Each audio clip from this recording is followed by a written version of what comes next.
Hi guys, I missed you all yesterday. We are going to work on chapter 7. So the last thing that we left off with was talking about, in chapter 7, effective nuclear charge, and we also talked about atomic size or atomic radii and how we determine that. So the slide that we are going to start with first is going to be predict the lengths of the following bonds.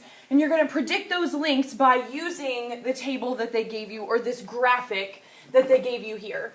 The first thing we want to do is predict the length of the carbon sulfide bonds. I have a carbon sulfur bond here. This table in the numbers are representing the atomic radii, and that's in terms of angstroms. So we're thinking about length here for these atomic radii. So aluminum would have a 1.18 atomic radius in air, 1.18 angstroms. Nitrogen is 0.75 angstroms. So if I wanted to use this graphic to determine the lengths of the bonds, I'm going to find, if I'm looking at a bond between carbon and sulfur. So I see here that carbon has that radii of 0.77, and then I have sulfur, which is 1.02. Now, these bonds are forming because we have these electron clouds that are overlapping, right? So I'm going to have an overlap between carbon and sulfur in their bonds. So to find that, I want to add those two together to determine the length of the bond. So if I added 0.77, which is carbon, to sulfur, which is 1.02, that should give me 1.79. So that would be the length of this carbon-sulfur bond.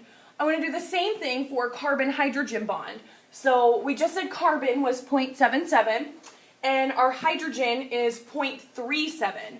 So again, since the bond, to make that bond, we have this kind of overlap between these electron clouds, I have to think about them adding together. It will be additive.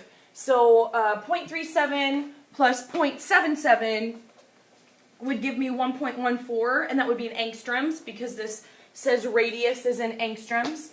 The last one, we have sulfur-hydrogen bond. So hydrogen 0.37, sulfur 1.02. That will give me 1.39 angstroms for that length. So that's pretty much, guys, just straightforward. Gave you a graphic. You can read the graphic. You would just simply have to know that if I wanted to predict bond length, that it would be additive because those orbitals are going to be overlapping.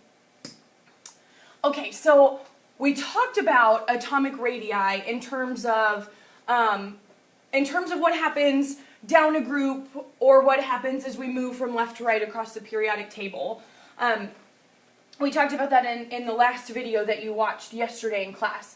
So let's just make sure we go through again to make sure that we understand why things are happening across a row and then down a period, or across a row, down a group. So bonding atomic radius tends to decrease as we go from left to right across the periodic table. So if I'm looking at this graphic here and I'm moving across the second energy level, I have lithium, beryllium, I go to boron all the way down to neon. So lithium looks way bigger than neon looks over here. So as I'm moving across, I can see that it's decreasing. But why does it decrease as we go across a row? Well, it decreases because as we're going across a row, we are increasing the effective nuclear charge. So because we're moving across a row here, we're increasing in our effective nuclear charge. And we know, let me actually pull up the Prometheum board, guys. Or Active Inspire. There we go.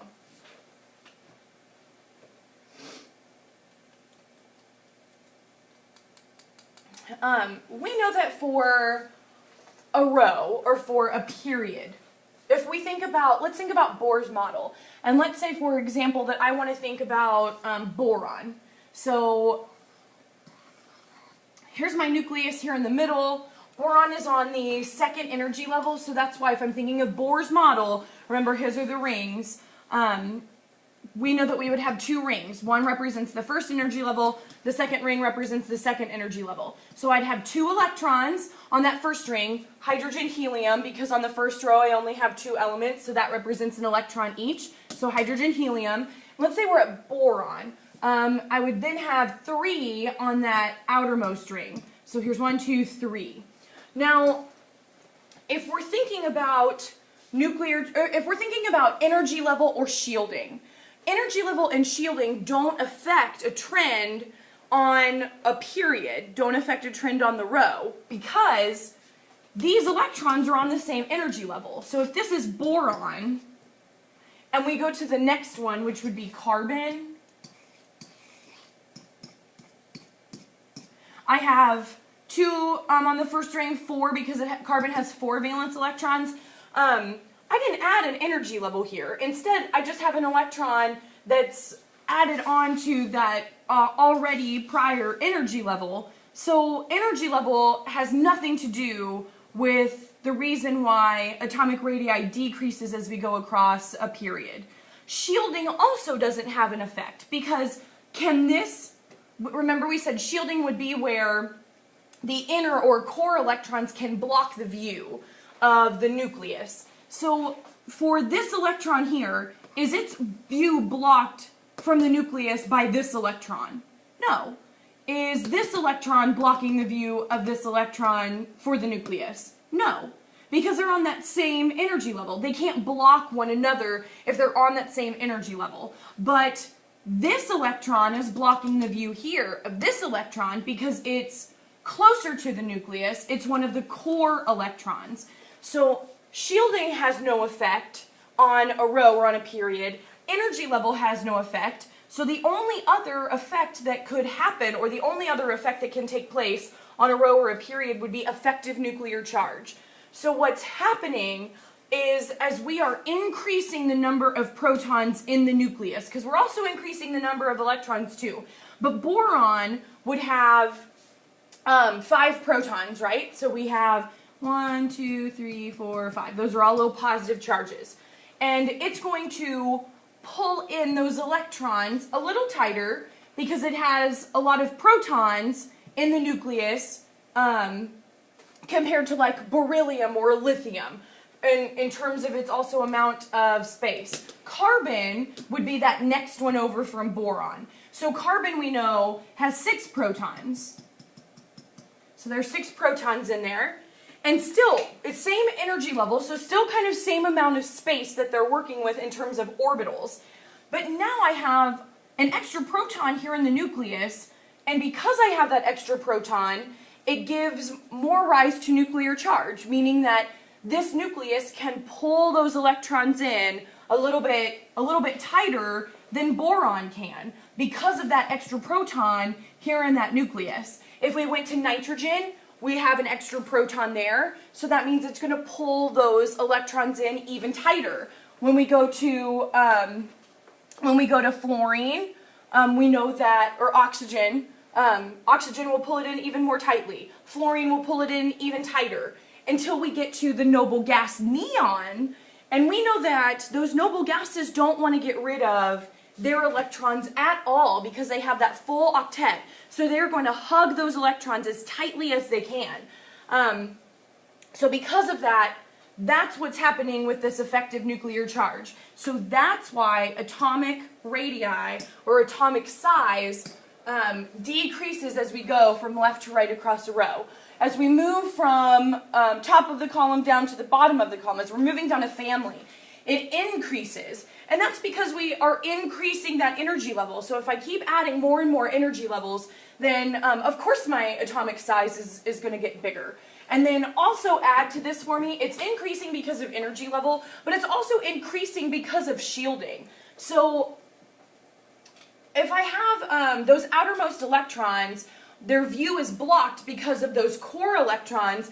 That attraction between those outermost electrons in the nucleus is weaker. So because of shielding, we also have kind of a larger atomic size as well because of those electron repulsions. We also need to think about ionic size, or sizes of ions. Remember, we have two particular ions. We have our cations, which are positive, our anions, which are negative. If we kind of look at this figure that they gave us here, the orange dots represent the cations, blue dots represent anions, and then a neutral atom is just represented by the yellow spheres. So ionic size is going to depend upon a couple things.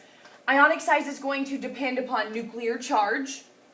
It's going to depend upon the number of electrons that are present. And it's also going to depend upon the orbitals in which those electrons reside. If we look at this picture here, I see that, let's just compare neutral atoms with cations first. So here's lithium neutral. Here's a cation of lithium, meaning that we have a positive 1 charge here. And I can see that that cation is smaller in ionic size than its neutral counterpart here. So my neutral lithium is a lot bigger than my cation of lithium. If I look at beryllium, it's the same thing. The beryllium cation is bigger or smaller than that neutral atom. If I look at boron, the boron neutral atom is bigger than my cation. If I keep going down here comparing the neutral atoms with cations, I'm going to see that trend in every case. Potassium as a neutral atom is larger than the cation version. Rubidium as a neutral atom is bigger than the rubidium cation. Why? Why does that take place? That takes place because if we have cations, that means that there's one more, in terms of potassium or in rubidium, they have a positive 1 charge. That means that there's one more proton than there is an electron in the atom. If we had a positive 2 charge, like we have here for the alkaline earth metals, that means there's 2 more protons than there are electrons in the atom. So if I have an increased amount of protons, that means I could consider I would have an increased nuclear charge, or I would have a bigger nuclear charge.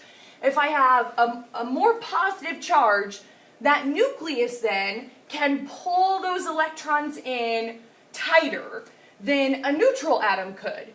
Because if I don't have as many electrons in a cation, because I have more protons comparatively, then that means that that nucleus is going to do a better job of pulling the electrons in that it does have still. So that's why cations are smaller than their parent atom or their neutral atom. Anions are going to do the opposite. So we can look here, here's group 6, here's group 7. So this would be oxygen family, this would be my halogen family here.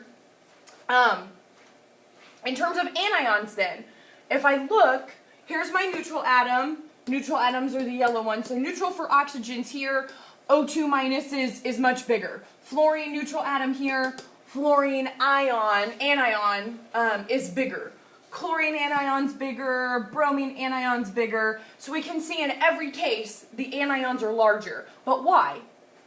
So if we're adding here, if these have more electrons because they're negatively charged, that means then that the nucleus isn't going to be able to have as much of a tightening effect on that size of the ion. So because we're adding more electrons, or because these have extra electrons than their parent atom or than the neutral atom, we have more electron repulsion.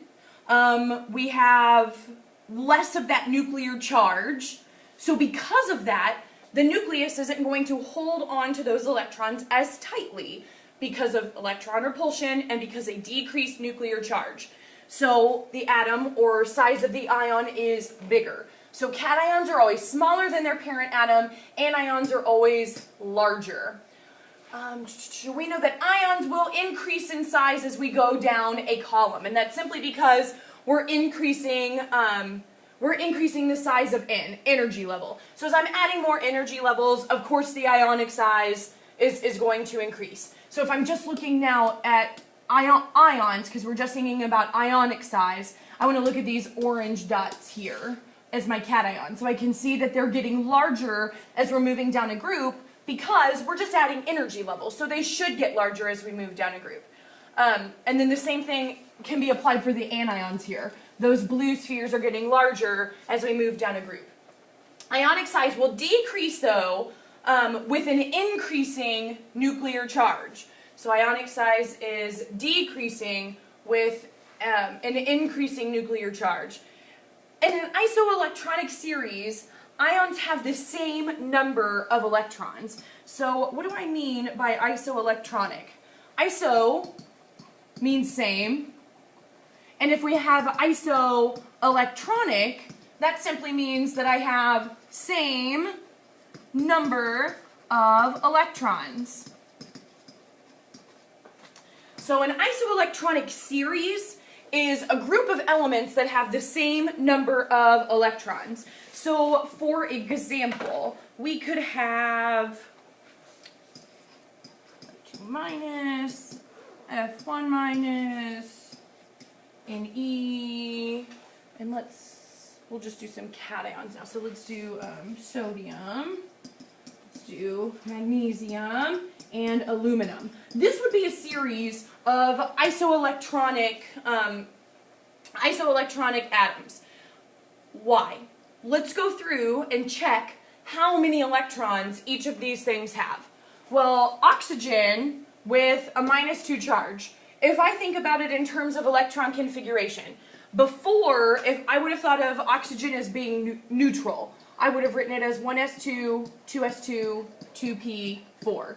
But now that it has this -2 charge, that means it has 2 extra electrons that are added to that atom. So instead of a 4, it's going to become a 6 because I have 2 extra electrons, so I need to account for that. So O2 minus's electron configuration is 1s2, 2s2, 2p6. Let's do the same thing for fluorine. Well, fluorine would have been 1s2, 2s2, 2p5, but because it has this -1 charge now, it means that it added an extra electron here. So before, neutral fluorine would have been ending with 2p5. It has an extra electron, so I need to account for that. So instead of 5, it is 6. So these two have the same electron configuration. Neon is neutral, and we know it's 1s2, 2s2, 2p6. Okay, well, sodium, when it's neutral, is 1s2, 2s2, 2p6, 3s1.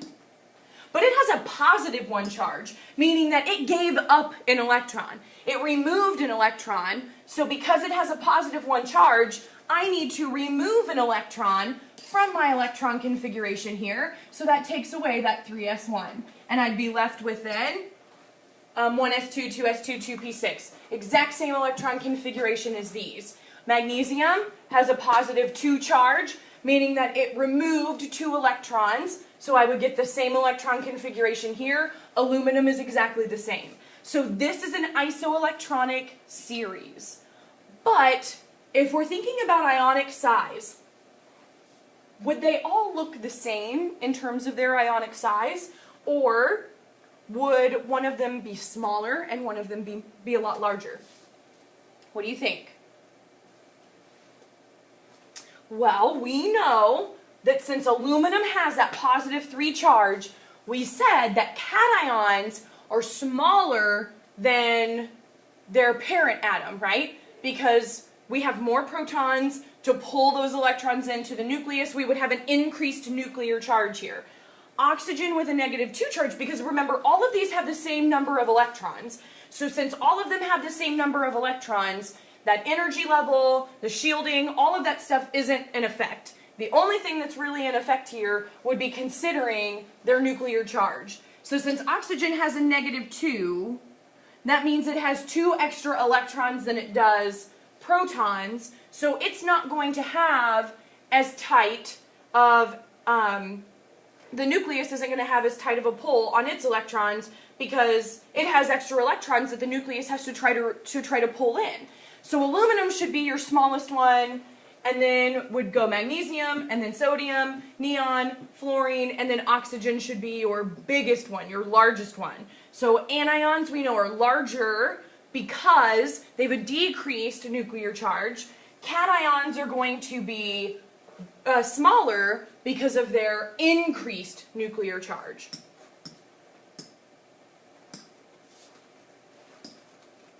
Okay, so we talked about ionic size, we've talked about atomic radii. The third trend that I want to focus on is called ionization energy. The ionization energy is the amount of energy required to remove an electron from the ground state of a gaseous atom or ion. Now, if we're thinking about removing, because ionization energy is all about the removal of an electron, and specifically we think about them in terms of steps, like we'll remove one electron first, then we can add in more energy to remove a second one, then we can add in more energy to remove a third one. So all of these things are going to happen in steps. So energy required to remove an electron. Let's think about just a general trend first before we keep moving on.